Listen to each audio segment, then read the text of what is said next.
अज़ीज़ान गिरामी वक़ार, हो सकता है मुक़र्रिरीन के तारुफ के लिए नाज़िम इजलास के अल्फाज हुआ करते हैं और बहुत सारी जगह रस्म और रिवाज के एतबार से तारुफ कराया जाता है, मगर मैं अपना तारुफ इतना ही समझता हूँ।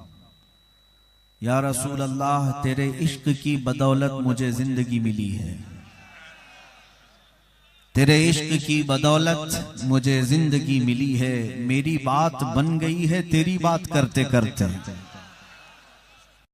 यही है, मेरी बात बन गई है तेरी बात करते करते। है जो जिंदगानी बाकी ये इरादा कर लिया है जो जिंदगानी बाकी ये इरादा कर लिया है।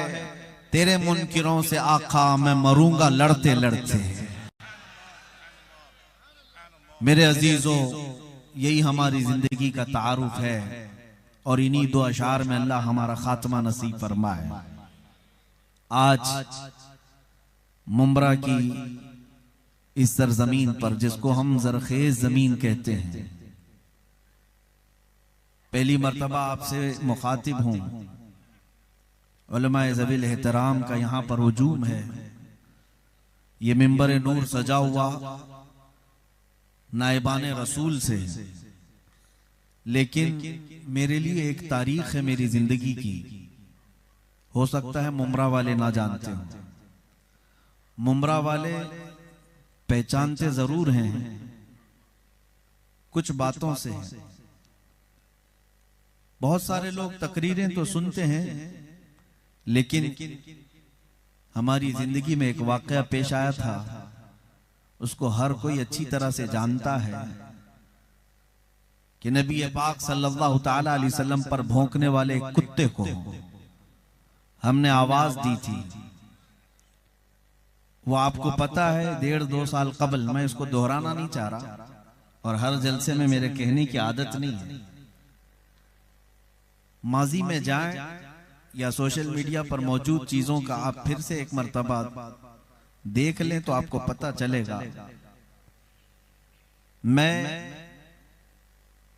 बड़े जज्बात में और जोश में उस पाखंडी को ललकार रहा था और एक डेट का मैंने ऐलान किया था, 17 रमजानुल मुबारक को हम आमने सामने होते हैं। ये वाकया इसलिए आपको अर्ज कर रहा हूं कि ये आवाज मैंने जहां से लगाई थी वो मुंब्रा की ही सरजमीन थी, इसलिए ये मेरी जिंदगी से जुड़ा हुआ वाकया है। आज मुझे इत्तेफाक हुआ है दोबारा आपके यहां आने का, वरना रमजानुल मुबारक की, चूंकि उस वक्त लॉकडाउन था, लोगों को पता नहीं था, मैं आया भी था और इसी सरजमीन से मैंने उसे ललकारा भी था। इसलिए ये तारीख याद रहेगी मुझे। और फिर मैं अल्लाह करीम की बारगाह में ये दुआ करता हूं कि इस सरजमीन से मौला करीम बेपनाह आशिकों को उठाएगा, नबी पाक सल्लल्लाहु अलैहि वसल्लम के सिपाहियों को यहां पैदा फरमाएगा। मेरे अजीजों, मुंब्रा की इस घनी आबादी से बाहर के लोग बहुत ज्यादा अलग अलग चीमी गोइयां करते हैं, लेकिन आपके मुतालिक बुरा सुनना हमें अच्छा नहीं लगता। मुंब्रा की इस घनी आबादी के लिए कोई गलत नामों से तुम्हें याद करे, इससे बेहतर है कि अब हम अपनी जिंदगी का पहिया बदलते हैं और फिर ये अहद करते हैं कि अब अगर कोई उंगली उठाएगा या फिर कहीं कोई तज़किरा आएगा कि नबी पाक सल्लल्लाहु अलैहि वसल्लम के कदमों पर निछावर होने वाली जमात सबसे ज्यादा कहां होती है, तो हर एक की जुबान पर मुंब्रा का नाम आ जाए, वो माहौल हम ला सकते हैं। अजीज़ान गिरामी वक़ार, आज जश्न गौसे आज़म है। मैंने एक आयत तिलावत की है, हमारे अकीदे भी संवर जाएंगे, बहुत सारी गुत्थियां भी सुलझ जाएंगी। रब ताला फरमाता, इन्नमा वलियुकुमुल्लाहु व रसूलुहु वल्लज़ीना आमनू। वली किसको कहते हैं? वली के दो माने हैं, एक दोस्त के और एक मददगार के। दोस्त भी है और मददगार भी है। और अल्लाह ताला फरमाता है, क्या लोगों तुम्हारा मददगार, याद रखिए, तुम्हारा मददगार अल्लाह है और उसका रसूल है। इन्नमा वलियुकुमुल्लाहु व रसूलुहु वल्लदीना आमनू, और ईमान वाले तुम्हारे मददगार हैं। 3 लोगों का जिक्र आया मदद करने वालों में, अल्लाह का, रसूल का और ईमान वालों का। पता ये चला कि अल्लाह मदद करता है हकीकत में, और उसकी अता से रसूल भी मदद करते हैं, औलिया भी मदद करते हैं। ये कुरान से साबित है, वरना तुम्हें इस कुरान की आयत का माना बताना पड़ेगा कि यहां वली का लफ्ज क्यों आया रसूल के लिए। उन लोग अपने अकीदे को संभाल लें और दुरुस्त कर लें जिनका ये कहना है कि रसूल पाक सल्लल्लाहु ताला अलैहि वसल्लम आजिज व मजबूर है, कुछ नहीं कर सकते। नाउजुबिल्लाह, वो मालिक व मुख्तार हैं। तुम्हारे अकीदे के मुताबिक आजिज व मजबूर नहीं, कुरान के अकीदे के मुताबिक कुरान कहता है वो मददगार है, मोमिनों के मददगार हैं। बल्कि हम तो ये कहते हैं नबी मुख्तार कुल हैं, जिसे जो चाहे अता करते हैं। अजीज़ान गिरामी वक़ार, हुजूर पाक सल्लल्लाहु ताला अलैहि वसल्लम को मददगार कहा गया है कुरान पाक में। और इसलिए मोमिनों को मैं आज ये मुखातिब करके जरूर कहूंगा, जो लोग तुम्हें नबी पाक सल्लल्लाहु अलैहि वसल्लम से बेगाना करने के लिए ये बातें गढ़ते हैं कि अब उनसे कुछ नहीं हो सकता, वो तुम्हारी मदद नहीं कर सकते। अजीज़ान गिरामी, सैयदना अबू अय्यूब अंसारी रदियल्लाहु ताला अन्हु का नाम सुना होगा। ये मेजबान रसूल हैं मदीना तैयबा में। हुजूर पाक की वफात के बाद 1-2 साल के बाद की बात नहीं कर रहा हूं, तकरीबन 50 साल के बाद, नबी पाक सल्लल्लाहु ताला अलैहि वसल्लम की वफात के तकरीबन 40 साल के बाद या 50 साल के बाद हजरत अबू अय्यूब अंसारी रदियल्लाहु ताला अन्हु हुजूर पाक सल्लल्लाहु ताला अलैहि वसल्लम के हुजरे में दाखिल होते थे और नबी पाक सल्लल्लाहु अलैहि वसल्लम की कब्र अनवर पर सर रखते थे और वहां मदद तलब करते। एक बार उस वक्त का हाकिम था मरवान, वो आया और पीछे से उसे अंदाजा नहीं था, वो सोचा कोई देहाती शख्स होगा, कोई आम बूढ़ा आदमी होगा। दामन पकड़ करके उठाया, कहा कौन है, यहां क्या कर रहा है? तो उन्होंने एक लफ्ज कहा, हजरत अबू अय्यूब अंसारी, और वही अकीदा अल्हम्दुलिल्लाह बरेलवियों का है। हजरत अबू अय्यूब अंसारी फरमाते हैं, लम आती बिहजरिन बल आती इला रसूलिल्लाहि सल्लल्लाहु अलैहि वसल्लम, मैं किसी पत्थर के पास नहीं आया, मैं अल्लाह के रसूल के पास आया। कब्रों को जो कहते हैं ये पत्थर और मिट्टी के अलावा कुछ नहीं, वो सहाबी रसूल का एक अकीदा सुन लें। वो सहाबी रसूल कहते हैं कि मैं अल्लाह के रसूल के पास आया। अल्लाह के रसूल के पास आया, क्यों आए? जिंदगी में आते थे, समझ में आती है बात कि वो आपकी रहनुमाई कर देते थे। बादे वफात क्यों आते?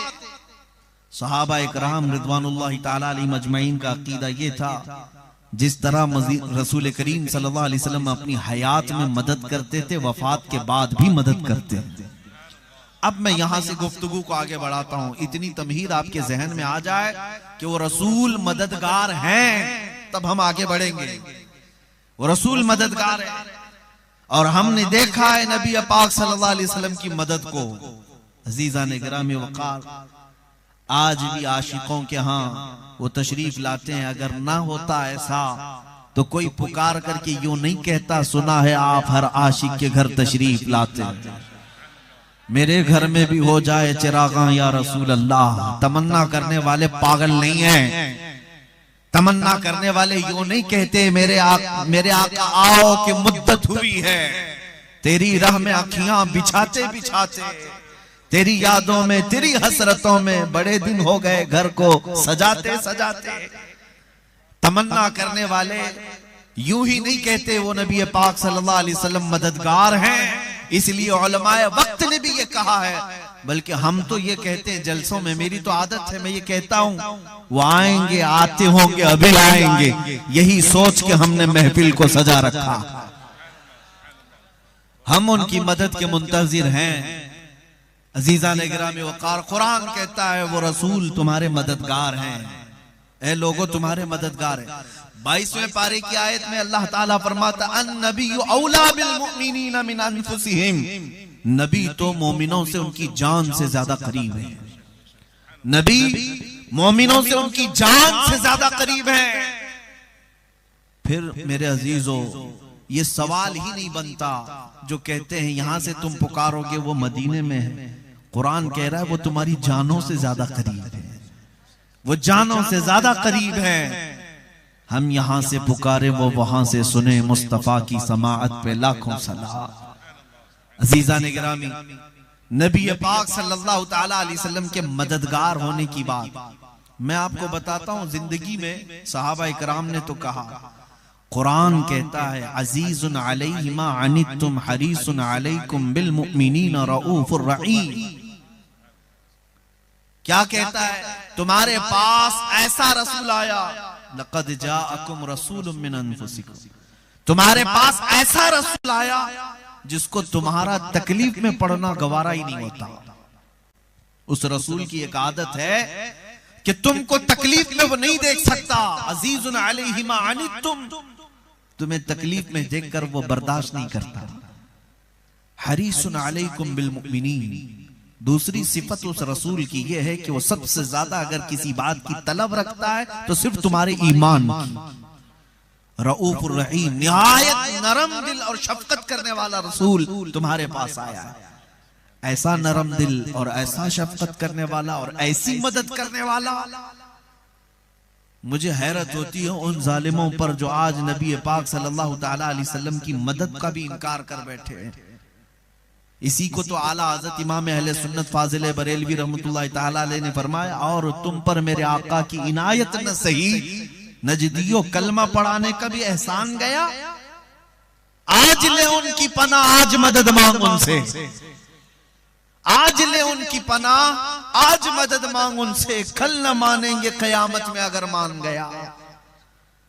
उनके मुतालिक तुम ये कहते हो कि मदद नहीं कर सकते। आओ मैं तुम्हें हदीस रसूल अर्ज करता हूं।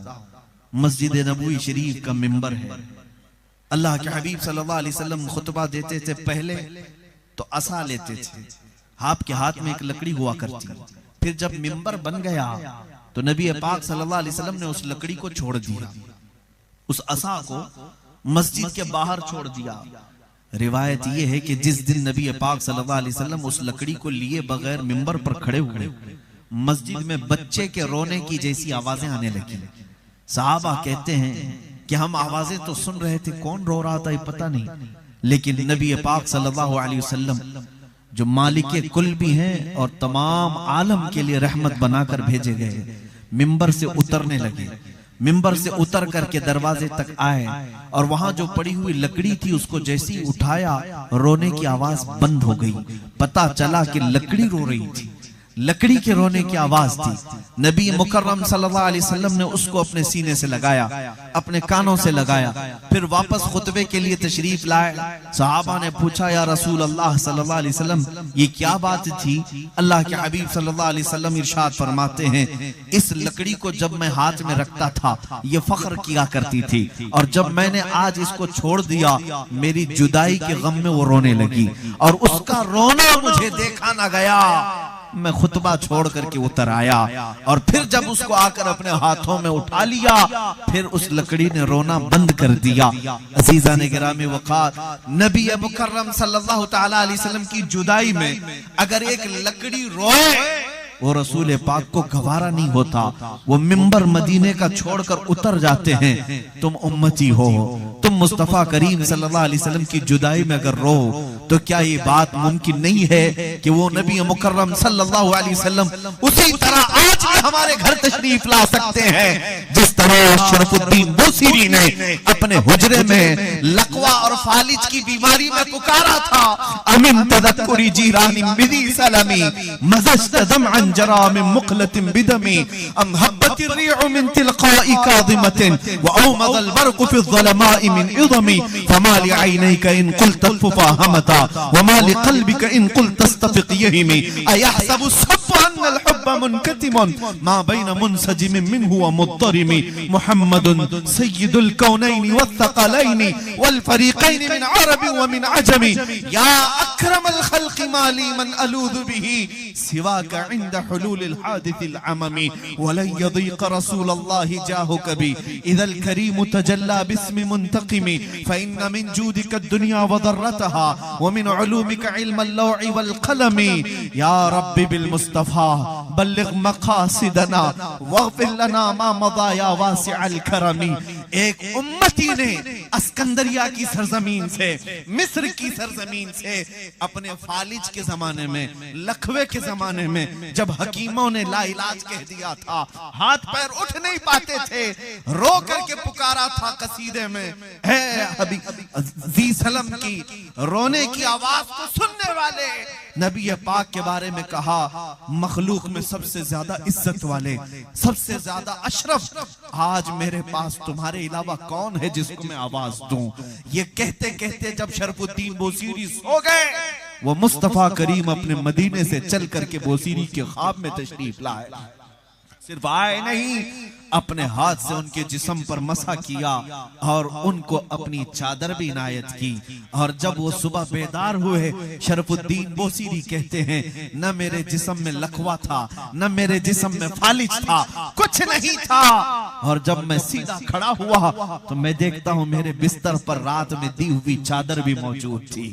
इतना वो अता करने में सखी हैं जिसको शायर ने कहा था इतना दिया सरकार ने मुझको जितनी मेरी औकात नहीं। ये तो उनका करम है वरना मुझ में तो ऐसी बात नहीं।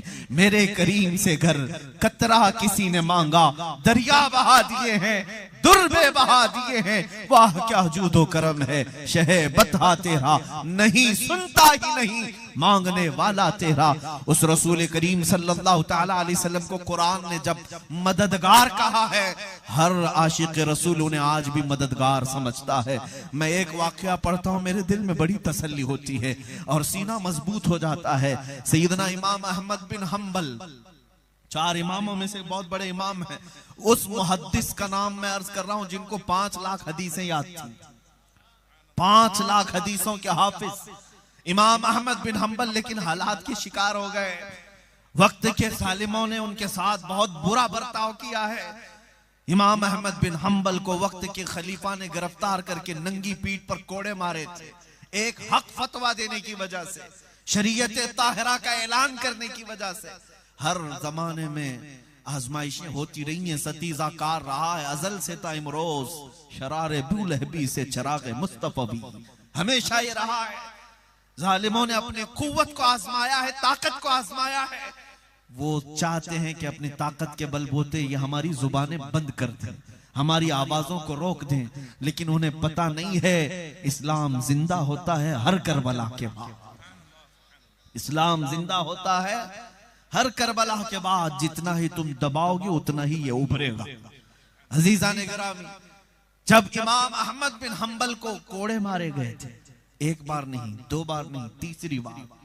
कोड़ा कोई रस्सी को नहीं कहते, चमड़े का बेल्ट होता था जिसको जब पीठ पर मारे तो चमड़ी लग कर क्या जाए, इस तरह की अजियतनाक सजा दी जाती। इमाम अहमद बिन हम्बल के दोनों हाथ जंजीरों में बंधे थे, सिर्फ लुंगी थी तहबंद और जिस्म पर कुछ नहीं था। और उनके पीठ पर जब कोड़े पड़ने लगे, बहुत दर्दनाक होता है मंजर। मेरे अजीजों, कहना आसान है, बर्दाश्त करना बहुत बहुत सख्त है। जब उन पर कोड़े पड़ रहे थे तो हुआ कुछ नहीं, उनकी लुंगी खुलने लगी, तहबंद खुलने लगी। इस बात का उन्हें दर्द होने लगा, उनकी आंखों से आंसू आ गए। कोड़े पड़ने का दर्द नहीं, तहबंद खुलने का। क्या मैं बेसतर हो जाऊंगा आज? अल्लाह के रसूल सल्लल्लाहु ताला अलैहि वसल्लम की अहादीस की खिदमत करने वाला एक इमाम अपनी तहबंद खसक रही थी तो रो रहा था। मुझे हैरत होती वो नौजवान क़यामत के दिन क्या जवाब देंगे जो आज बगैर किसी के सख्तियों के अपने कपड़े फाड़ फाड़ कर पहनते हैं, अपने सतर दिखा दिखा करके घूमते हैं। वो क्या जवाब देंगे बारगाहे इलाही? तुम्हें आज किसी ने सख्ती की है कि इस तरह के कपड़े पहनो कि तुम्हारी रान भी नजर आने लगे, तुम्हारा जिस्म नुमाइश का इस कदर जो शौक जाहिर करते हो? मेरे अजीजों, बड़ी पकड़ है इसकी, सख्त तरीन पकड़ है। उस इमाम अहमद बिन हंबल को सोचो जिनकी तहबंद सिर्फ नाफ से नीचे आने लगी तो रोने लग गए कि मेरी तहबंद नीचे आ रही है।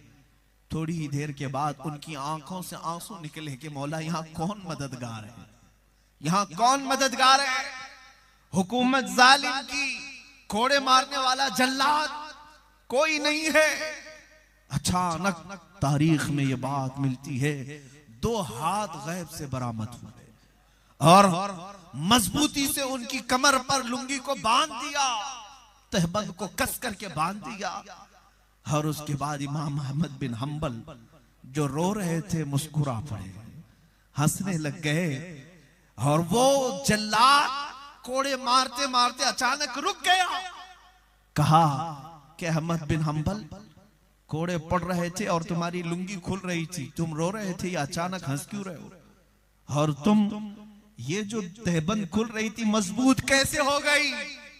मेरे अजीजों, शायद उन्होंने अपनी जुबान हाल से यही कहा होगा जो इमाम अहले सुन्नत ने कहा था, उनके निसार कोई कैसे ही रंज में हो, जब याद आ गए हैं सब गम भुला दिए। इमाम अहमद बिन हंबल ने कहा, ए जल्लाद, तू अपना काम जारी रख, जिसके लिए कोड़े खा रहा हूं वो जात मेरे सामने है, वो वली हैं तुम्हारे। कुरान कहता है, इन्नमा वलियुकुमुल्लाहु व रसूलुहु, बेशक अल्लाह और उसके रसूल तुम्हारे मददगार हैं। आज इन हालात में मैं आपसे ये कहता हूं, दर दर की ठोकरें खा करके हमने देख ली। बहुत सारी जगहों पर लोग ये कहते ये मदद करेंगे, वो मदद करेंगे। तुम्हारा किबला क्यों बदल गया मेरे अजीजों? तुम्हारा डायरेक्शन क्यों चेंज हो गया? कल भी तुम्हारी मदद जहां से आती थी वहीं से आज भी आएगी। उनके जो हम गुलाम थे, खल्क के पेशवा रहे, बस चेहरा फिर गया है तो सारी दुनिया हमसे फिर गई है। मदद वहीं से होनी है और उन्हीं के कदमों में इज्जत है, उन्हीं की निस्बत में भी इज्जत है। हमने बहुत मुख्तसर सी जिंदगी में देखा, बहुत मुख्तसर सी जिंदगी में देखा कि हमारे लिए जिस जगह जाएं ये फूल बरसाए जाते हैं, किस बात के? ये हमारी इज्जतों के नारे किस बात के? ये हमारे लिए मिंबर किस बात के? इतना सारा मजमा किस लिए हमारा इंतजार करता है? मेरे अजीजों, हमारा अपना कोई कमाल नहीं, ये सिर्फ और सिर्फ इज्जतें जो मिली हैं वो निस्बते मुस्तफा से। तुम आज दुनिया में भी देख लो, इज्जतें उन्हीं के कदमों से वाबस्ता है, उन्हीं के कदमों से वाबस्ता है। आजमाइशों के हम शिकार हो सकते हैं, लेकिन आला हजरत फरमाते हैं, बेनिशानों का निशान मिटता नहीं, मिटते मिटते नाम हो ही जाएगा। ये बेनिशान कौन है? ये वही आशिकाने मुस्तफा की जमात है जो रसूलुल्लाह की मदद की मुंतजिर रहती है हमेशा।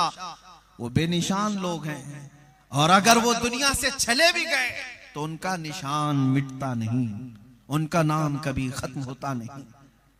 बेशक वो रसूल तुम्हारे मददगार हैं, वो रसूल तुम्हारे मददगार है, जिंदगी में भी और बादे वफात भी।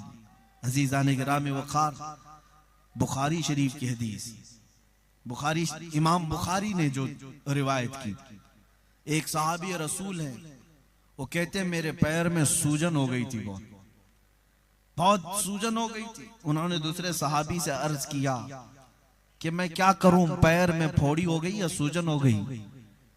तो उस दूसरे सहाबी ने कहा, तुम जिससे सबसे ज्यादा मोहब्बत करते हो उसको पुकारो। ये भी कोई इलाज है? सहाबा के दरमियान इलाज था। और रिवायत में मौजूद है, उस सहाबी ने जिनके पैर में दर्द था फौरन कहा, वाह मोहम्मद आ। ये लफ्ज अरबी में मदद के लिए पुकारा जाता है, या रसूल अल्लाह हम मदद को आ जाएं। 2 मरतबा का लफ्ज मौजूद है हदीस में। उस सहाबी ने कहा मैंने 2 मरतबा पुकारा था, मेरे पैर का वर्म और सूजन ही खत्म हो गई थी। मददगार हैं रसूल तुम्हारे, और यह अकीदा कोई नया गढ़ा हुआ नहीं। मैं तुम्हारे सामने हदीसें रख रहा हूं, कुरान की आयत रख रहा हूं। अजीजान गिरामी, इसलिए हम औलिया कराम की के दरबारों में जाते हैं और गौसे आजम को अल मदद या शेख अब्दुल कादिर जिलानी कहते हैं, इसलिए कि कुरान कहता है ईमान वाले तुम्हारे मददगार हैं। तो अल्लाह के वली क्यों नहीं मददगार है? वो मददगार हैं जिंदगी में भी और बाद वफात में। किसी के समझ में ना आए तो हमारा वो कसूर नहीं है, लेकिन अल्लाह ताला जिसके जहन के दरीचे खोल दे उसे सारी चीजें समझ में आ ही जाती हैं, मदद कहां कहां होती है। अजीजान गिरामी, नबी अकरम सल्लल्लाहु ताला अलैहि वसल्लम की जात की तरफ मुतवज्जो हो जाएं। मैं अपनी गुफ्तगू हमेशा इसी उन्वान पर करता हूं और समेटता भी वही हूं, लेकिन चूंकि आज जश्न गौस आजम है और आपने सरकार गौसुल आजम दस्तगीर रज़ी अल्लाह ताला अन्हु के नाम से इस जलसे को मंसूब किया है, तो मैं आपको ये भी बता दूं कि वो कहां कहां मदद करते हैं, वो कहां कहां मदद करते हैं। तुम्हें पता है, मैंने एक मुताले में देखा, आज साइंस की दुनिया जिसको अपना किबला व काबा समझती हो, और साइंसदान, मशहूर साइंसदान आइंस्टाइन, और उसने ये लिखा है कि दुनिया का किनारा ये तो नजर आ जाएगा, लेकिन पूरी कायनात का किनारा कहां है या कायनात में वुसाअत कितनी है, ये पता करने के लिए उसने कहा कि 2 करोड़ नूरी साल लगेंगे। 2 करोड़ नूरी साल। आपको पता है नूरी साल किसको कहते हैं? नूरी साल, नूरी साल की रफ्तार अलग है और हमारे ये शब रोज की रफ्तार अलग है। हम सुबह सूरज निकलने पर और शाम को डूबने पर एक दिन शुमार करते हैं, नूरी साल में ये नहीं। नूरी साल में 1 मिनट में 80 लाख किलोमीटर का सफर हो सकता है, 1 मिनट में। इस तरह के 2 करोड़ साल लग जाएं कायनात की वुसअत को पहचानने के लिए। ये जो साइंस की दुनिया में रहते हैं और सुबह शाम उनकी उसी लेबोरेटरी में होती है, उनकी बात मैं कर रहा हूं। 2 करोड़ नूरी साल उन्हें लग जाएंगे। शहंशाह बगदाद ये कहते हैं, नजर तो इला बिलादिल्लाहि जमअन का खरदलतिन अला हुक्म इत्तिसाली। मैं पूरी कायनात को, अल्लाह के शहरों को ऐसे देखता हूं जैसे अपने हथेली में राई के दाने को देखता हूं।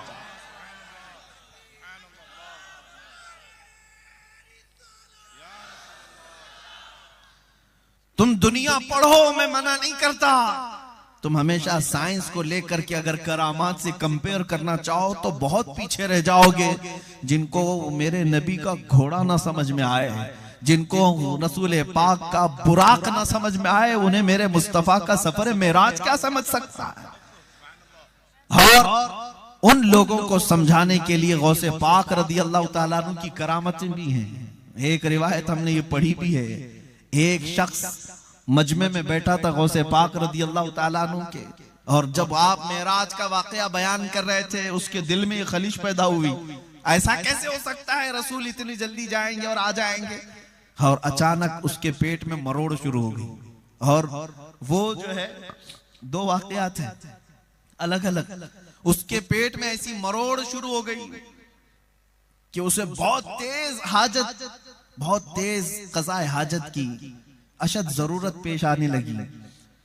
तो फिर अचानक उसकी आंखें बंद हुई, तो फिर वो खोल करके आंखें देखता, वो किसी जंगल में, जल्दी से उसने देखा यहाँ पानी भी बह रहा है।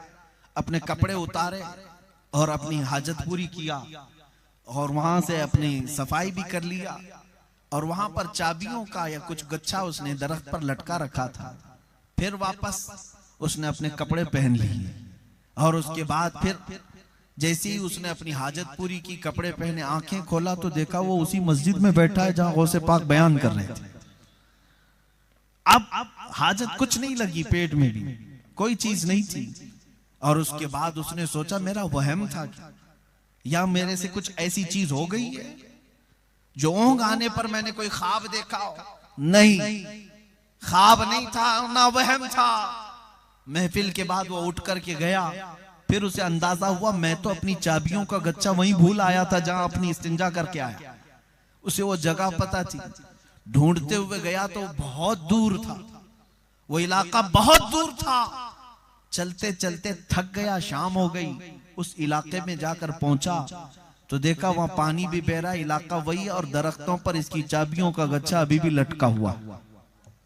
पता ये चला मेरे अजीजों, 400 साल के बाद मेरे मुस्तफा करीम सल्लल्लाहु अलैहि वसल्लम की नस्ल पाक में आने वाला शेख अब्दुल कादिर जीलानी, वो हसनी और हुसैनी सादात में से, अगर वो अपनी मस्जिद में खिताब के दौरान बैठे बैठे किसी को अपनी मजलिस से दूर का सफर भी कराएं, उसकी हाजत भी पूरी कराएं और फिर उसे महफिल में ला सके, ये तो 400 साल बाद आने वाले गुलामों की ताकत का हाल ये है। उस मुस्तफा के कदमों की बरकत का अंदाजा क्या कर सकते हो, जिसको अल्लाह करीम ने मालिक कुल बनाकर दुनिया में भेजा है और जिसे अल्लाह तबारक व तआला ने अपनी जानिब से ये कुदरत अता की है। खुद मेरे मुस्तफा ने फरमाया, मुस्लिम शरीफ की हदीस है, इन्नल्लाह ज़वालियल अर्ज़ फ़अरा मा बैनल मशारिक़ि वल मग़ारिबि का कफ़ै।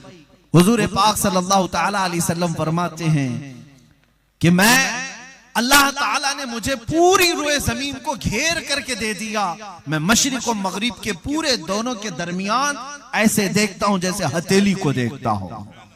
अरे अजीजों, वो मददगार हैं, तभी अल्लाह ने उनके सामने ये सब चीजें समेट कर रखी हैं। अब मैं आपको बताता हूं, शेख अब्दुल कादिर जीलानी गौसे आजम बगदादी रदी अल्लाह ताला ये मददगार नहीं होते तो बहजतुल असरार की ये मुतवातिर रिवायतें नहीं आती। एक बात मैं आज आपके सामने रख करके जाता हूं, अल फज़लु लिमा शहीद बिहिल आदा, फजीलत तो उसकी जिसकी दुश्मन भी गवाही देते हो, दुश्मन भी गवाही देते हो। मैं आपको बताऊं, जिस जमात को करामतों का बहुत ज्यादा इनकार, वो कहते हैं ये कहानियां हैं, वो कहते हैं ये सब मनगढ़ंत किस्से हैं।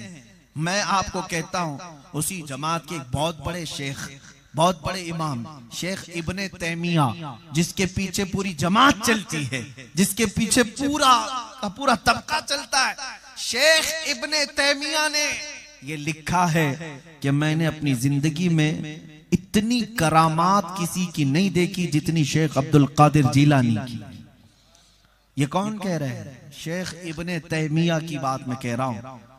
अजीजाने गिरामी, वो इब्ने तैमिया जब ये कह रहे हैं कि सरकार गौसे पाक शेख अब्दुल कादिर जीलानी के तसर्रुफात सबसे ज्यादा सुनने को मिले, तवातुर के हद से, जिनका इनकार करना मुश्किल है। अब आओ मैं आपको बताता हूं, मुरीदीन ने तो मदद पाया ही, और भी दूसरे लोग भी मदद पाते रहे। एक साहब हैं, वो कहते हैं मुझे तिजारत पर जाना था, मेरे शेख मुर्शिद उस वक्त बगदाद में रहते थे, वो गौसे पाक नहीं दूसरे एक बुजुर्ग हैं, उनका नाम गालिबन हम्माद था या अहमद था। उनके पास वो गया, कहा कि हुजूर मुझे तिजारत पर मुल्क शाम जाना है, मुझे आप बताइए, इस्तिखारा करके देख के बताएं। हमारा इस्तिखारा और है, औलिया इकराम का इस्तिखारा और है। वो सीधे लोहे महफूज में देखते, लोहे महफूज में देखते इसके हालात पर क्या लिखा हुआ है। उसके मुर्शिद ने कहा, तू अगर जाएगा तो तेरा माल लूट लिया जाएगा और कत्ल भी हो सकता है, यानी तेरे काफिले को लूट लिया जाएगा, मारा जाएगा, मत जा। उसने पूरा काफिला तैयार कर लिया था, अब मना कर रहे हैं मुर्शिद, कह रहे हैं बड़ा हादसा हो सकता है, कश्मकश में था। और फिर इसी कश्मकश में वो गौसे पाक की बारगाह में आया, बगदाद मुकद्दस में गौसे पाक भी उस वक्त थे। कहा कि ऐसे ऐसे हालात हैं। सैयदना शेख अब्दुल कादिर जीलानी रदी अल्लाह ताला अन्हु ने देखा और कहा, ठीक है तुम जा सकते हो, जा सकते हो। एक वली मना कर रहे हैं और ये कह रहे जा सकते हो। वो गया, अपनी तिजारत का सामान लेकर के गौसे पाक की जुबान पर चला तो गया, हलब पहुंचा, एक इलाका है मुल्क शाम का तिजारत का, वहां पर तिजारत किया और वहां पर सो गया रात को। वहां जब सोया तो वहां अपने पैसों की सारी जितनी भी कमाई की गठरियां थी रख करके सोया। सुबह उठा तो भूल गया, काफिले के साथ निकल गया। दूसरी जगह गया, वहां जब सोया तो ख्वाब में देखता है कि बहुत सारे डाकू आए, इनका माल लूट ली। इन्हें अभी तक याद नहीं था पैसे कहां रखे। ख्वाब देख रहे हैं, माल सब लूट लिया और इन्होंने मुजाहमत की तो डाकुओं ने इन्हें खंजर घोंप दिया। जितने काफिले में थे सब वहां खून में लथपथ थे। इस घबराहट के साथ जैसी आंख खुली, देखा सब सलामत है, जिस्म सलामत, कुछ भी नहीं हुआ। भयानक ख्वाब था। फिर वापस याद आया कि हमने पैसे कहां छोड़े। दोबारा लौटकर उस इलाके में आए तो उनकी गठरियां वैसी रखी हुई थी माल की, वो भी ले लिया। तिजारत किया, खूब नफा कमाया, सही सलामत बगदाद आया। बगदाद आया, अब सोच रहा था कि अब किससे पहले जाकर के मिलूं, अपने मुर्शिद से या सरकार गौसे पाक से। इसी असना में कश्मकश में था कि उसके मुर्शिद सामने से आने लगे। कहा, क्या सोचता है कि मुझसे मिलूं या शेख अब्दुल कादिर से? तेरे ऊपर हक बनता है कि पहले शेख अब्दुल कादिर से मिल। क्यों? मैंने जो देखा था वो गलत नहीं देखा था। तेरे तकदीर में, तेरे हिस्से में लिखा हुआ था लौहे महफूज में कि ये सफर करेगा, तो वहां पर जाने के बाद इसके साथ हादसा होगा, इसका माल लूटा जाएगा और कत्ल गारत होगी। ये लिखा हुआ जरूर था, मैंने देखा है। लेकिन जा शुक्र कर और शेख अब्दुल कादिर जीलानी का शुक्र कर, इसलिए कि उन्होंने एक रात में 70 बार तेरे लिए दुआ करके उस तकदीर के लिखे हुए को बदलवाया मेरे अजीजों। और उसको इस तरह से बदलवाया कि जो होने वाला था, अल्लाह करीम ने अपने महबूब की बात पर उसको हकीकत से ख्वाब में बदल करके पेश कर दिया। जो होना था वो ख्वाब में हुआ। इसलिए ये बातें किसी को अगर लगती हो कि ये सिर्फ लफ्ज़ी है, नहीं, बुखारी शरीफ की हदीस है कि कुछ लोग ऐसे होंगे अल्लाह के प्यारे, लौ अक़समू अलल्लाहि लअबर्रा, बुखारी शरीफ में है, अगर वो अल्लाह को किसी बात की कसम दे दें, अल्लाह वो बात पूरी कर देता है। ये कौन लोग हैं जो अपना सब कुछ अल्लाह के लिए फना कर दिया? मेरे अजीजों, हमारे और तुम्हारे चाहने से अगर कुछ नहीं होता तो अपने अक्लों पर कयास मत करो कि हम भी बहुत दुआ करते हैं, हमारे से तो कुछ टलता नहीं। वो शेख अब्दुल कादिर की बात कर रहा हूं जो 40 साल जंगलों में इबादत करते रहे, जिन्होंने खाने की तरफ ख्वाहिश नहीं की, जिन्होंने कभी अपने दुनियावी मस्कन की ख्वाहिश नहीं की, लज्जात की ख्वाहिश नहीं की। एक अंगूर के दाने से सहरी करना, आधे गिलास पानी से इफ्तार करना, बरसों इस पर गुजारा, मशक्कतें इबादतें की, और उसके बाद जब वो आए, अल्लाह करीम ने बेपनाह तसर्रुफात उन्हें अता किया। मिटा दो अपनी हस्ती को अगर कुछ मर्तबा चाहो, कि दाना खाक में मिलकर गुले गुलजार बनता है। वो औलिया इकराम अपनी हस्तियां अल्लाह करीम की याद में फना करते हैं, फिर अल्लाह उन्हें मददगार बनाता है। फिर इतना ही नहीं कि वो अपनी जिंदगी में मदद करते हैं, बल्कि बादे वफात भी मदद किया करते हैं। अल्लाह ताला उनके तसर्रुफात को कायम रखता है। अब आओ मेरे अजीजों, जब ये मेरी गुफ्तगू का खुलासा तुमने सुन लिया है, तो अब मैं अपने गुफ्तगू के इख्तिताम पर आता हूँ। आज के हालात में मैं आपसे ये पूछना चाहता हूँ, मुझे बताओ, क्या ये नारा बिल्कुल सही नहीं है? क्या ये नारा बिल्कुल सही नहीं है जो हमारे बुजुर्गों ने हमें दिया था? किसी की जय विजय क्यों पुकारे, क्या गरज हमको? किसी की जय विजय क्यों पुकारे, क्या गरज हमको? हमें काफी है सैयद अपना नारा या रसूल अल्लाह, हमें काफी है सैयद अपना नारा या रसूल अल्लाह। हम रसूलुल्लाह के, जन्नत रसूलुल्लाह की। और जो भौंकते हैं उन कुत्तों से भी मैं कहता हूं, तुम्हें मेरे रसूल समझ में नहीं आएंगे। देखनी है हश्र में इज्जत रसूलुल्लाह की। और अजीजान गिरामी, मैं आपसे मुखातिब हूं, मेरे नौजवानों से, कौम के गयूर अफराद से, कि तुम्हें दुनिया ने किस तरह के माहौल में जकड़ दिया है। तुम सुबह और शाम किस तरह की गुजार रहे हो। आज तुम्हारे चेहरों से वो सारा गाजा क्यों छिन गया है, तुम्हारे चेहरों की लाली क्यों खत्म हो गई, जिसको देख करके दुनिया हैबत ज़दा रहती थी। किसी और बात से नहीं डरती दुनिया तुमसे। कान खोल करके सुन लो, ताकतें जमा करना है जमा कर लो, तुम फौज जमा करना है जमा कर लो।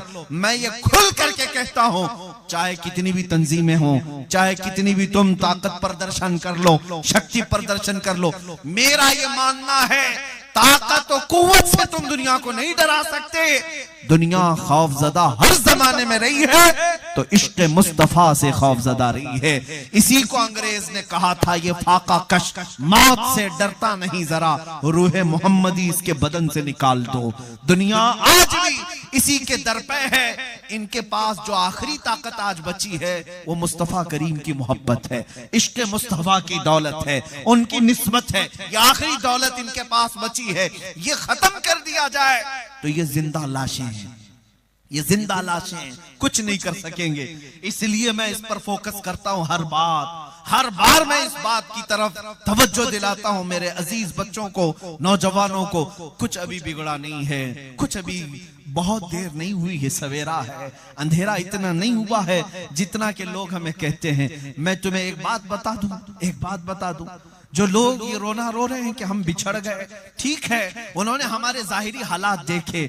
हाँ, मैं मानता हूं कि नशा बहुत बढ़ गया हम में, और अनएजुकेटेड लोग बहुत ज्यादा हो गए, जिहालत हमारे यहाँ बढ़ गई है, बेहयाइयां बढ़ गई हैं, झगड़े फसादात बढ़ गए हैं, गुंडागर्दियां बढ़ गई हैं, बहुत सारी बुराइयां आ गई। ये ठीक है, मैं मानता हूं हमारे मोहल्ले बिखरे हुए हैं, इख्तिलाफात में हैं, और उसके अलावा ये भी मैं मानता हूं ताकत और कुव्वत में कुछ भी नहीं है, जीरो है। यहां तक कि इनका कोई नुमाइंदा नहीं है, और आगे सियासत में भी नहीं, क़यादत में भी नहीं, हुकूमत में भी नहीं। हमारी बात रखने वाले इल्ला माशाअल्लाह दो चंद के अलावा कोई नहीं। फिर ये सब चीजें होने के बाद कभी तुमने सोचा गौर से, कभी तुमने सोचा इतनी कमजोर कौम ही है अगर ये, इतनी कमजोर कौम ही है अगर ये, तो 24 घंटे ये मीडिया चैनलों में बहस का मुद्दा क्यों बनी रहती? अगर ये सबसे बिछड़ी है, सबसे कमजोरी है, कुछ नहीं है इसके पास, तो सारा दज्जाली निजाम हमारे पीछे क्यों पड़ा हुआ? और जिनकी रोटियां चलती नहीं हमारा नाम लिए बगैर, हाँ आपको मालूम होगा, उनका बिजनेस नहीं चलता तुम्हारा नाम लिए बगैर। क्यों ऐसा है? कभी सोचा इस बारे में?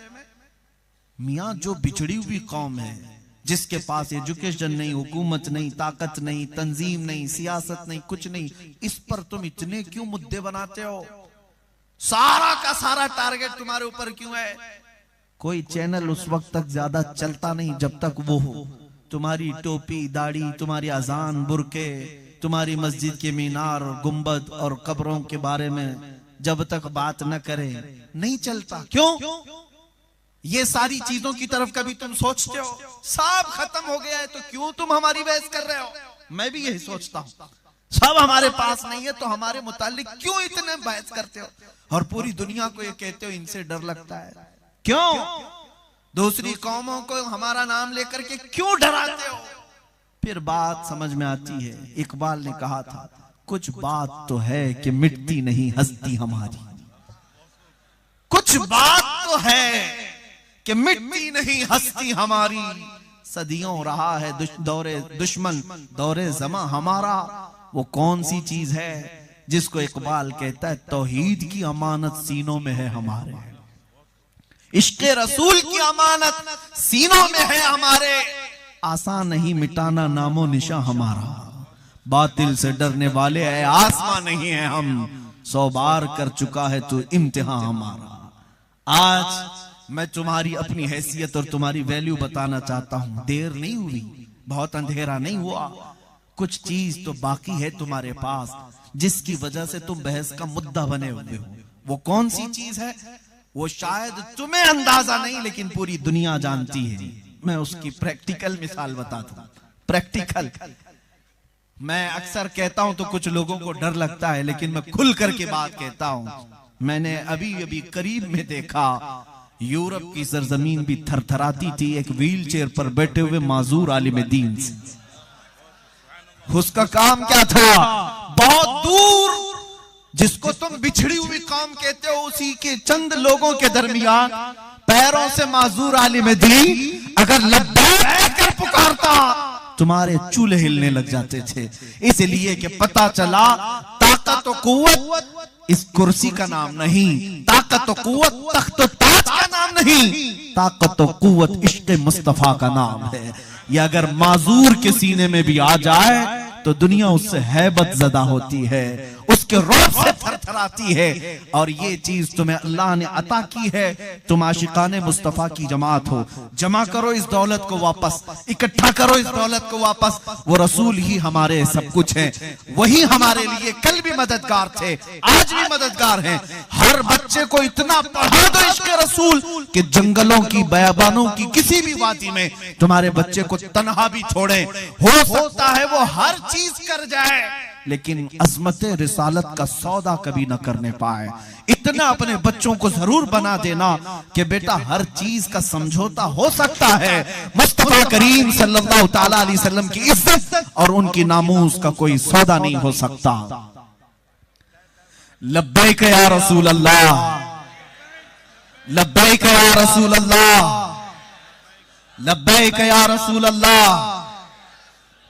आप बैठे हैं, आप बैठे हैं मेरे अजीजों, ममरा की सरजमीन पर।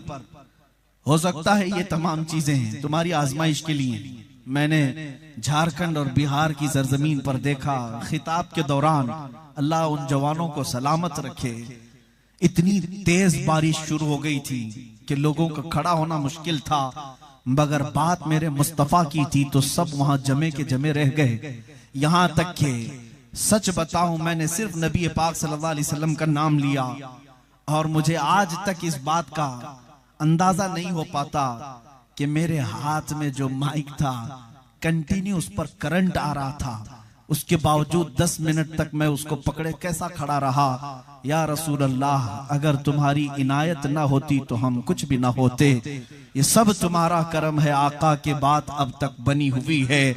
ये धमाके, ये आंधियां तुम्हें ऊंचा उड़ाने के लिए आती हैं, ये तुम्हारे प्रैक्टिस के लिए हुआ करते हैं, ये सब तुम्हें रिहर्सल के लिए हुआ करते हैं कि तुम अभी इन आवाजों से न घबराओ, न डरो। इसलिए कि हमारे असलाफ ने हमें क्या दर्स दिया है पता है?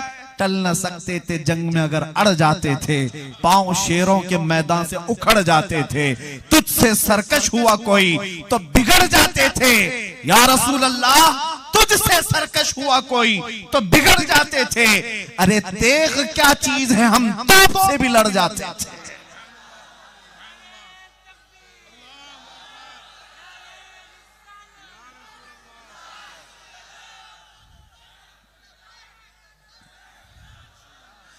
दुनिया ने मंजनीक में पत्थर डाल करके उड़ाते हुए लोगों को देखा होगा। हाँ, आग के गोले मशीनों में डाल करके उड़ाए गए हैं, तोपों की आपने आवाजें सुनी होंगी, लेकिन सिर्फ मेरे मजहब के उन जियालों की तारीख है कि पत्थरों की बजाय मेरे मुस्तफा के सिपाहियों को मशीनों में डालकर उड़ाया गया और फिर भी उन्होंने उफ तक नहीं कहा। इसलिए कि हमारा दीन किसी ऐरे गहरे नत्थु खेरे का नहीं है और ना ही 100-500 रुपये पे बिकने वाला दीन है कि आज दोपहर में लाल पट्टा है तो शाम में काला पट्टा हो जाएगा और दोपहर में हरा पट्टा तो शाम में नीला पट्टा हो जाएगा। मेरे अजीजों, वो दीन हम नहीं रखते, बल्कि आला हजरत के फरमान के मुताबिक हमारे गलों में जो पट्टा है वो क्या है? इस निशानी के जो सग है नहीं मारे जाते, हश्र तक मेरे गले में रहे कादरी पट्टा तेरा। हमारे गले में जो है वो कादरी पट्टा। ये निस्बत ये बिकती नहीं है। इस बात पर तुम अज़्म के साथ रहो, इंशाअल्लाह लजीज कुछ नहीं होगा, कुछ नहीं होगा। हालात डराते बहुत हैं, कुछ लोग डराते हैं जिनके दिलों में खौफ और हिरास है। अजीजा ने गिरामी, इस्लाम शुरू से इन तमाम हालात का मुकाबला करता आया है। आज तो तुम लाखों की तादाद में हो, जब 40 की तादाद में थे तब बिलाल हबशी को खौफ नहीं होता था, वो पत्थरों के नीचे सो करके भी अल्लाह अकबर कहते थे। जब 40 की तादाद में थे उस वक्त खुबैब इब्ने अदी फांसी की और उस फंदे पर चढ़ करके भी ये कहते थे, अशार कहते थे कि ऐ लोगों, मेरे जिस्म को काट लो, मेरे टुकड़े कर लो, लेकिन मुझे इस बात पर फख्र है कि नाम मुस्तफा पर दुनिया से जा रहा हूं, इस्लाम पर मैं गिरूंगा, मुझे तुम फांसी पर लटकाओगे, मुझे इस बात का फख्र होगा। किसी ने पुकार करके कहा, हजरत खुबैब जिनकी उंगलियां उनके नाखून पकड़ों से खींचे गए थे, जिनकी नाक कान काटे गए थे, किसी जालिम काफिर ने पुकार कर कहा था, क्या खुबैब, क्या ये अच्छा होता तुम्हारी जगह मोहम्मद होते और तुम आराम कर रहे होते, उनकी वजह से तुम्हें इतनी तकलीफ हुई। जलाल आया उस सहाबी को फांसी के फंदे पर, कहते हैं तुम कहते हो मेरी जगह मोहम्मद होते, कसम रब्बे जुल जलाल की, और काट लो मेरे जिस्म को, मुझे गवारा है, मगर मेरे मुस्तफा के तलवों में कांटा चुभे मुझे ये भी गवारा नहीं। यही नारा आज भी मुसलमानों का होना चाहिए। मुंब्रा वालों पुकारो मेरे मुस्तफा को, ये कह करके या रसूल अल्लाह, हर मुसीबत हर सितम गवारा है, हर मुसीबत हर सितम गवारा है, या रसूल अल्लाह बस तुम कह दो कि तू हमारा।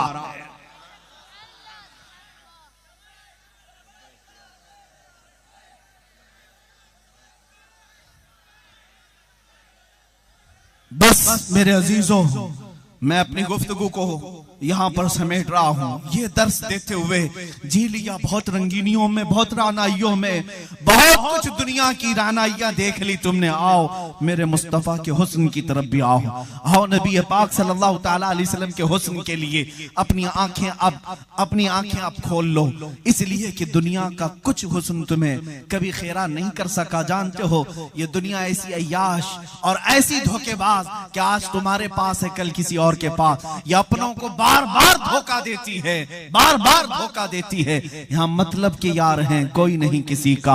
आओ नबी पाक सल्लल्लाहु अलैहि वसल्लम की तरफ मैं तुम्हें बुला रहा हूँ। मैंने उन मजनुओं को देखा है जो लैला के पीछे पड़ करके अपनी जिंदगियां खराब कर चुके। लैला भाग गई तो इसका चेहरा उतर गया, इसलिए कि गम हो गया, तूने नाजायज मोहब्बत की थी। आज लैला किसी और के पास चली गई तो तेरा दिल दुखने लगा। मेरे अजीजों, मैं कहता हूँ ऐसी लैला से हाथ मिला ही नहीं जो रोज शोहर बदलती हो। उस मुस्तफा करीम के पास अपना हाथ भी और अपनी गर्दन भी रख दो, जो तुम्हें दुनिया में भी तन्हा ना छोड़े, कब्र में भी तन्हा ना छोड़े, बल्कि हश्र का हाल तो ये है। मेरे आका फरमाते हैं कयामत के दिन मेरा हाल ये होगा, मेरे एक कंधे पर मेरी चादर होगी जो खसक खसक कर गिर रही होगी। मैं अपने एक हाथ से चादर संभाल रहा होगा, दूसरे हाथ से अपने उम्मतियों को पकड़ पकड़ कर जन्नत में ले जा रहा हूं। जो ना भूला हम गरीबों को रजा, याद उसकी अपनी आदत कीजिए। अपना सब कुछ उसी रसूल से वाबस्ता है। इसी बात पर आ जाओ, आला हजरत ने सच्चा पैगाम दिया है। उन्हें जाना, उन्हें माना, न रखा गैर से काम। लिल्लाहिल हम्द, मैं दुनिया से मुसलमान गया। जानो दिल होशो खिरत सब तो मदीने पहुंचे, तुम नहीं चलते रजा सारा तो सामान गया। आज आ जाओ मेरे मुस्तफा करीम के कदमों पर, इसलिए कि इज्जत भी वही है, हुकूमत भी वही है, दौलत भी वही है, निस्बत भी वही है, इक्तिदार की सारी कुर्सियां वहीं पर सजती हैं। और जिसको एक बार सजा कर बिठा दिया जाता है, क़यामत तक के लिए उसको दूल्हा बनाया जाता है। मुझे ये बताओ मेरे अजीजों, 800 साल गुजर गए, अताए रसूल गरीब नवाज को हमारे हिंद में आए हुए, उस कुर्सी को ना कोई माँ का लाल हिला सका, ना कोई चैलेंज कर सका। जिंदगी में किए होंगे तो मात खाए होंगे। 800 साल के बाद आज भी कोशिश करके देख सकते हो तो देख लो, तुम्हारी जिंदगियों में भी वही राजा रहेगा, कयामत तक भी वो राजा रहेगा। इसलिए कि तुम्हारे वोटों ने नहीं बनाया, मेरे मुस्तफा ने बनाया। और जो वहां से आता है वो हमेशा के लिए सुल्तान बन करके रहता है। इसीलिए आज ले उनकी पनाह, आज मदद मांग उनसे, कल न मानेंगे क़यामत में अगर मान गया। अजीज़ान गिरामी वक़ार, तुम्हारे कंधों पर आज बड़ी जिम्मेदारी मैं दे करके जा रहा हूँ। नौजवानों उठो, अज़मत मुस्तफ़ा करीम सल्लल्लाहु अलैहि वसल्लम पर पहरा देना सीख जाओ। तुम्हारी जिंदगियां बहुत थोड़े दिनों की हैं, मुख्तसर सी बची हैं, पता नहीं कितनी सांसें और बाकी रह गई। किस शाम हमारी जिंदगी की आखिरी होने वाली है, किस सड़क पर जाएंगे, किस बिस्तर पर सो जाएंगे, जाएंगे, किस गली में हम खत्म हो जाएंगे, हमें अंदाजा नहीं, हमें किसी को खबर नहीं। इसलिए बकिया जो सांसें हैं, बकिया जो जिंदगी की बातें रह गई हैं, इस पर ये इरादा कर लो, है जो जिंदगानी बाकी, है जो जिंदगानी बाकी, है जो जिंदगानी बाकी, ये इरादा कर लिया है तेरे मुनकिरों से आका मैं मरूंगा लड़ते लड़ते, और अस्मत मुस्तफा का परचम हर घर पर लहराऊंगा, और फिर जमाने को ये बताऊंगा, ये कह करके बताऊंगा, कुव्वते इश्क से हर पस्त को बाला कर दो, बहर में नाम मोहम्मद से उजाला कर दो। जो मुस्तफा का नाम मिटाने के लिए आए थे, आज उनको दर दर की ठोकरें खाते हुए कुत्तों से ज्यादा जलील हम अपनी आंखों से देख रहे हैं। कहां गया वो राफजी कुत्ता जिसने दीन बदल करके सोचा था कि मुसलमानों में खलबली मचा दूंगा, खलफशार मचा दूंगा, इस्लाम के खिलाफ एक प्रोपेगेंडा शुरू हो जाएगा। क्या कर लिया? किसका बाल हिला सका या किसका पत्ता हिला सका? अजीज़ान गिरामी, कुछ नहीं हो सका। घर भी गया, अपना नाम भी गया, निशान भी गया, धर्म भी गया, सब कुछ गया। अब तो हालत ऐसी हो गई, जिनकी धोतियां और जिनके तलवे छाटने के लिए तुम गए थे, वो अब तुम्हें पकाना खिलाना भी पसंद नहीं करते। जिसको कहते धोबी का कुत्ता, न घर का न घाट का, मेरे मुस्तफा को जो छोड़ता है उसके लिए आला हजरत ने कहा है, जो तेरे दर से यार फिरते हैं, या रसूल अल्लाह, जो तेरे दर से यार फिरते हैं, दर बदर यूं ही खार फिरते हैं।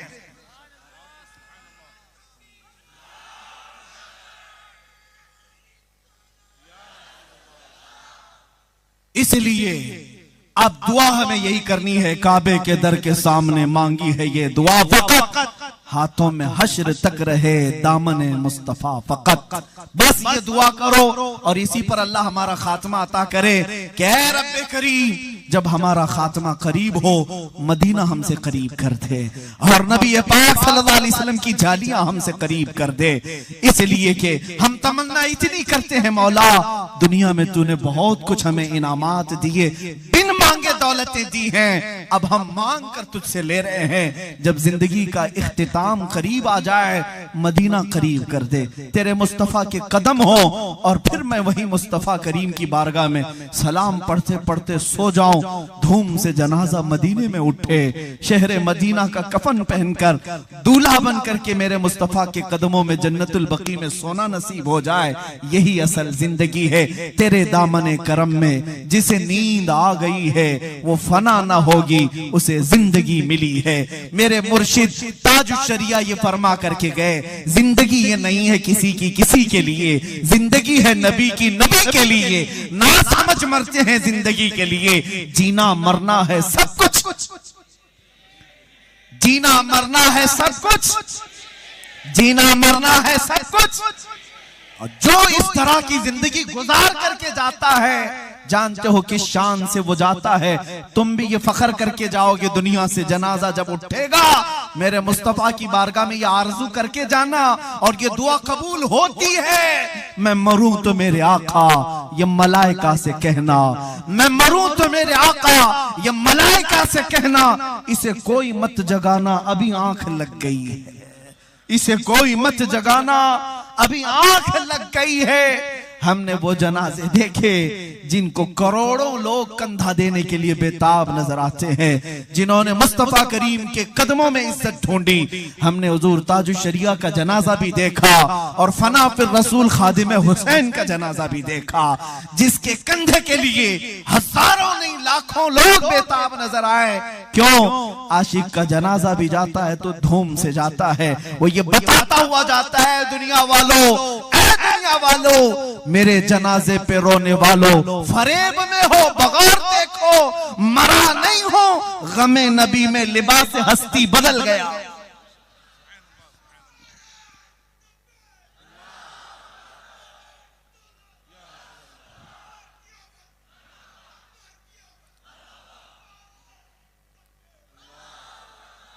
अज़ीज़ान गिरामी, ये समा मुझे बताता है, मैंने आज आपके सामने जज्बात में जो बात किए हैं, ये समा, ये मंजर अब ये बताता है या रसूल अल्लाह, मुझे इस बात का विजदान है कि ये हवा का मौसम बता रहा है, वो जुल्फ अपनी लहरा रहे हैं। यहाँ का मौसम बता रहा है, वो जुल्फ अपनी लहरा रहे हैं। सवारी तैबा से चल पड़ी है, हुजूर तशरीफ ला रहे हैं।